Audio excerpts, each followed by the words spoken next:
اعوذ باللہ من الشیطان الرجیم بسم اللہ الرحمن الرحیم بسم اللہ الرحمن الرحیم والفجر ولیال عشر۔ سورہ فجر، قسم ہے فجر کے وقت کی اور 10 راتوں کی۔ والشفع والوتر واللیل اذا یسر۔ قسم ہے جفت اور طاق کی اور رات کی جبکہ وہ رخصت ہو رہی ہو۔ هل فی ذلک قسم لذی حجر۔ کیا اس میں صاحب عقل کے لیے کافی شہادت نہیں ہے؟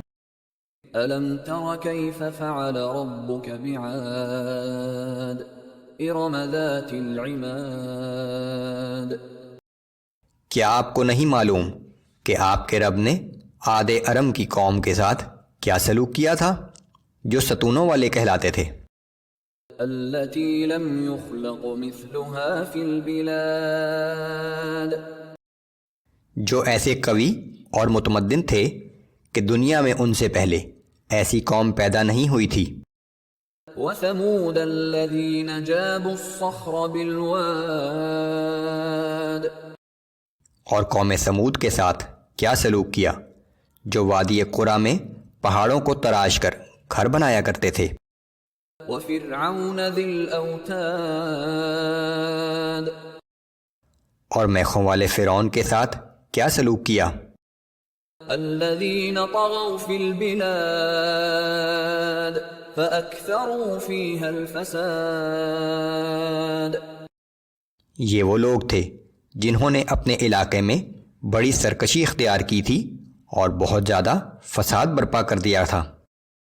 فصب عليهم ربك سوط عذاب إن ربك لبالمرصاد۔ آخرکار آپ کے رب نے ان پر سخت عذاب نازل کر دیا، بے شک آپ کا رب تو نافرمان لوگوں کی طاق میں ہے۔ فأما الإنسان إذا ما ابتلاه ربه فأكرمه ونعمه فيقول ربي أكرمن۔ مگر انسان کا یہ حال ہے کہ جب اس کا رب اسے عزت اور نعمت دے کر آزماتا ہے تو وہ کہتا ہے کہ میرے رب نے مجھے عزت بخشی۔ وَأَمَّا إِذَا مَا ابْتَلَاهُ فَقَدَرَ عَلَيْهِ رِزْقَهُ فَيَقُولُ رَبِّي أَهَانَنِ۔ اور جب اسے آزمانے کے لیے اس کا رزق اس پر تنگ کر دیتا ہے تو کہتا ہے کہ میرے رب نے مجھے ذلیل کر کے رکھ دیا۔ حقیقت یہ ہے کہ دونوں حالتیں اللہ کی طرف سے آزمائش کے دو مختلف طریقے ہیں۔ كلا بل لا تكرمون اليتيم ولا تحاضون على طعام المسكين۔ ایسا ہرگز نہیں، بلکہ تم لوگ نہ تو یتیموں سے عزت کا سلوک کرتے ہو اور نہ ہی مسکینوں کو کھانا کھلانے کے لیے ایک دوسرے کو ترغیب دیتے ہو۔ وَتَأْكُلُونَ التُّرَاثَ أَكْلًا لَمًّا وَتُحِبُّونَ الْمَالَ حُبًّا جَمًّا۔ وراثت کا سارا مال سمیٹ کر خود ہی کھا جاتے ہو اور مال سے بہت ہی محبت رکھتے ہو۔ تمام جائز وارثوں کو ان کا حق نہیں دیتے اور نہ ہی اپنا مال اللہ کی راہ میں خرچ کرتے ہو۔ كلا إذا دكت الأرض دكا دكا وجاء ربك والملك صفا صفا۔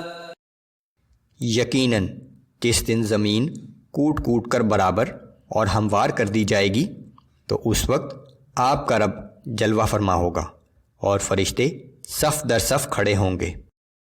وجيء يومئذ بجهنم يومئذ يتذكر الإنسان وأنى له الذكرى۔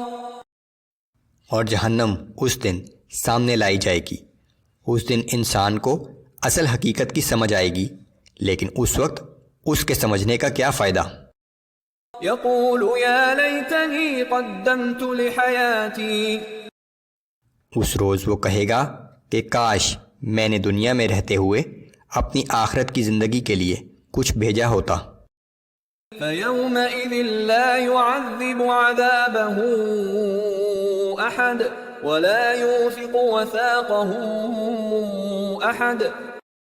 پھر اس روز اللہ ایسا عذاب دے گا کہ اس جیسا عذاب دینے والا کوئی دوسرا نہ ہوگا اور نہ اس کے جکڑنے کی طرح کوئی جکڑنے والا ہوگا.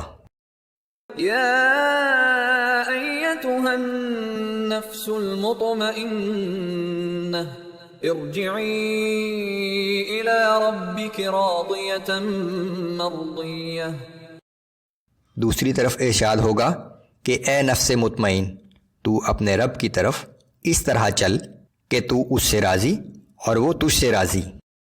فادخلی فی عبادی وادخلی جنتی.